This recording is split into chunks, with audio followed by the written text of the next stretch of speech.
Thank you మన వశిష్ఠ గౌతమి క్షేత్రం management అందరికీ. కళాలక్ష్మి గారు ఉన్నారు ఇక్కడ. థ్యాంక్ యూ మేడం, అద్భుతమైన మాస్టర్స్. పత్రిక గారికి ముందుగా ఎంతైనా కృతజ్ఞతలు. మన ఈ జీవితం ఇలా ఉంది అంటే దానికి మన ధ్యానము, అది పత్రిక గారి యొక్క ఈ కాన్షియస్నెస్ చైతన్యము.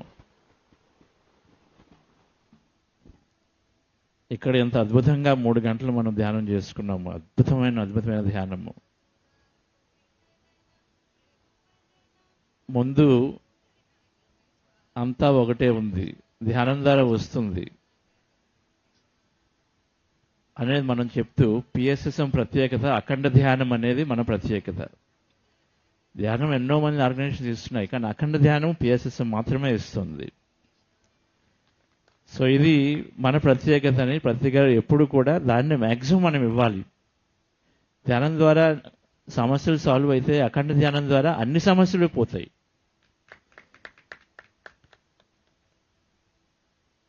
సో డియర్ ఫ్రెండ్స్, నేను 2004-05లో అనుకుంటాను, పత్రిక గారు మా ఇంటికి రెగ్యులర్గా వస్తుండేవారు. అప్పుడు ఓ రోజు ఎప్పుడు వచ్చినప్పుడల్లా రాత్రిపూట వర్క్ జరుగుతూ ఉండేది. వెబ్సైట్, లేకపోతే మ్యాగజైన్ కరెక్షన్స్, లేకపోతే ఇంకోటి. పిఎస్ఎస్ మూమెంట్లో నా జర్నీ పిరమిడ్ వ్యాలీలో ఎక్కువగా ఉండేది. పిరమిడ్ వ్యాలీతో స్టార్ట్ అయింది కాబట్టి అక్కడికి వచ్చినప్పుడు, బెంగళూరు వచ్చినప్పుడు అలా కలిసినప్పుడు ఒకరోజు రాత్రి మాట్లాడుతున్నప్పుడు, సార్ మీ స్కెడ్యూల్ ఏమో మార్నింగ్ 6 నుంచి రాత్రి 12 వరకు ఉంటుంది. ఎంతోమంది నేను ఎక్కడ అలసట లేకుండా కలుస్తూనే ఉంటారు, ధ్యానం చెప్తూ ఉంటారు. మీకు అక్కడ ఎక్కడి నుంచి అంత స్ఫూర్తి, అలా ఇన్స్పిరేషన్ వస్తుంది అని అడిగినప్పుడు ఆయన ఒక 2-3 విషయాలు చెప్పారు. అంటే అది మనకి చాలా చక్కగా ఎంతో మార్గదర్శకమైంది నాకు అప్పటి నుంచి కూడా. మొదటిది అన్నారు, నా జీవిత ధ్యేయం అనేది నేను ధ్యానం చెప్పాలి, ఈ అహింస గురించి చెప్పాలి. ఇవే నాకు నా జీవిత ధ్యేయము. అదే నాకు అనిపించింది చిన్నప్పుడే. నేను ఎప్పుడైనా పుస్తకాలు చదువుతున్నప్పుడు, ఎప్పుడో నేను రియలైజ్ అయినప్పుడు ధ్యానం అయితే చెప్పాలి అని నాకు బాగా అనిపించింది. అందుకని నేను దాన్ని ఏ టైంలో అయినా సరే నేను ధ్యానం చెప్తాను. 2, రేపు ఉందో లేదో తెలియదు, ఉండొచ్చు, రేపు నువ్వు నేను ఉండొచ్చు, ఉండకపోవచ్చు. కాబట్టి నేను ప్రతి క్షణము కూడా రేపు లేదు అన్న విషయంగా నా జీవితాన్ని పూర్తిగా ప్రతిరోజుని ఆ విధంగా నింపుకుంటాను. 3, ఎప్పుడైనా ఒక 5 సంవత్సరాల తర్వాత, ఒక 10 సంవత్సరాల తర్వాత, 15 సంవత్సరాల తర్వాత ఒకసారి మనం వెనక్కి చూసుకుంటే, ఇది జరుగుతుంది ప్రతి ఒక్కరి విషయంలో కూడా, చూసుకున్నప్పుడు అరే నేను అప్పుడు చేసి ఉండాల్సిందే, అప్పుడు చేయలేదే అనేటువంటి ఒక రిగ్రెట్ కానీ, ఒక బాధ కానీ అనేది ఎవరికి కూడా రాకూడదు. నా జీవితంలో అటువంటిది నాకు రాకూడదు.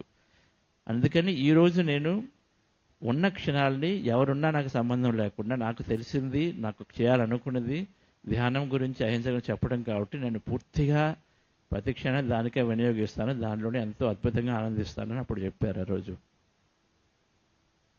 అంటే మనం చాలాసార్లు వింటాం, రేపు లేదు, today is the last day అన్నట్టుగా అనమాట. కానీ మనం పత్రిక గారి ద్వారా, నేను ముఖ్యంగా పత్రిక గారి ద్వారా అది చూసింది. అప్పటి నుంచి కూడా నా జీవితం అద్భుతంగా ఆ విధంగానే. అంటే మనం సేవలో దిగిన ధ్యానం 2 ఉన్నాయి, ధ్యానం చేయడము, ధ్యాన సేవ చేయటము, అంతే. సో మనం ఎందులో దిగినా కూడా మనం దాన్ని ఆ విధంగా ఒక పట్టుపట్టి, ఎక్కడా కూడా నిరంతరము ఒక క్షణం కూడా వృధా చేయకుండా అది చేస్తే ఈ పిఎస్ఎస్ మూమెంట్లో, ఈ పిఎస్ఎస్ మూమెంట్ కళ, పత్రిక గారి నిరంతరమైన కళ, దట్ ప్రపంచం మొత్తం ధ్యానమయం కావటం అనేది ఖచ్చితంగా మన ద్వారా ఎంతో త్వరగా జరుగుతుంది అనేది పూర్తిగా నమ్ముతూ, మనందరం కూడా చక్కగా అటువంటి మెసేజ్ని సాధన తీసుకుని, ఈరోజు ఈ మూమెంట్లో ఎవరైనా కూడా ఏదైనా జీవితంలో సక్సెస్ సాధించారంటే వాళ్ళ ఒక సరి అయిన సమయంలో, సరి అయిన ప్రదేశంలో ఉన్నట్లు లెక్క. అప్పుడే సక్సెస్ అనేది వస్తుంది. సరి అయిన సమయము, సరి అయిన ప్రదేశంలో ఉండడం అనేది చైతన్యం యొక్క ఒక మహిమది. ఇప్పుడు బుద్ధాశ్రీ క్వాంటమ్ ఫౌండేషను నేను చేసింది కాదు, అది సార్ విజన్ ఎప్పటి నుంచో ఉంది. అయితే అది కోవిడ్ టైంలోనే ఎందుకు స్టార్ట్ చేయబడింది, ఆ టైంకే నేను ఎగ్జాక్ట్గా 3 నెలల క్రితం అప్పుడే నేను జాబ్ని రిజైన్ చేసి అప్పుడు అక్కడ రెడీగా ఉన్నాను. అది రెండు ఎలా జరిగాయి? అప్పటికి 25 సంవత్సరాల నుంచి నేను పిఎస్ఎస్ మూమెంట్లో ఉండి అన్ని రకాల పనులు చేస్తున్నాను. కానీ అప్పటికి నేను జాబ్ అంతా పూర్తిగా రిజైన్ చేసుకొని ఆ కోవిడ్ స్టార్ట్ అవ్వటము, ఆన్లైన్ రావటము, గ్లోబల్గా అవసరం ఉండటము, అలా బుధాసే క్వాంటమ్ పాయింట్ అప్పుడే స్టార్ట్ అయింది. అలా అన్నీ జరగాలంటే దానికి కారణం ఏంటి అంటే డియర్ ఫ్రెండ్స్, మనకు చైతన్యం అనేది నిరంతరం తోడ్పడుతుంది. మనకి జీవితంలో విజయం ఉందంటే సరి అయిన సమయంలో సరి అయిన ప్రదేశంలో మనం ఉన్నప్పుడు కాబట్టి జరుగుతుంది. అంటే మనకి చైతన్యం తోడ్పడి మనకి అలాంటి సక్సెస్ ఇచ్చినప్పుడు మనం దాన్ని ఖచ్చితంగా ఉపయోగించుకోవాలి. ఎవరికైతే ఒక విజయం అనేది ఉందో జీవితంలో, అది నేను చేశానని కాకుండా చైతన్యం ద్వారా వస్తుంది. ఒక గురువు చైతన్యం అనేది ఉంటుంది, వాటి ద్వారా వస్తుందని ఎప్పుడైతే మనం గ్రహిస్తామో మనం దాన్ని 10 మందికి ఉపయోగిస్తాం. మనకు చైతన్యం తోడ్పడింది కాబట్టి మనం దాన్ని అందరికీ ఉపయోగిస్తాము. అది నేను ఈ మెసేజ్గా తీసుకుని పత్రికారు చేసినటువంటి అద్భుతమైనటువంటి చైతన్యాన్ని మనము ఎంతైనా ముందుకు తీసుకెళ్ళవచ్చు. సో మరొక్కసారి పత్రికారికి ఎంతో ఎంతో ఎంతో ఇంకా కృతజ్ఞతలు అనేది చాలా చిన్నవాడు.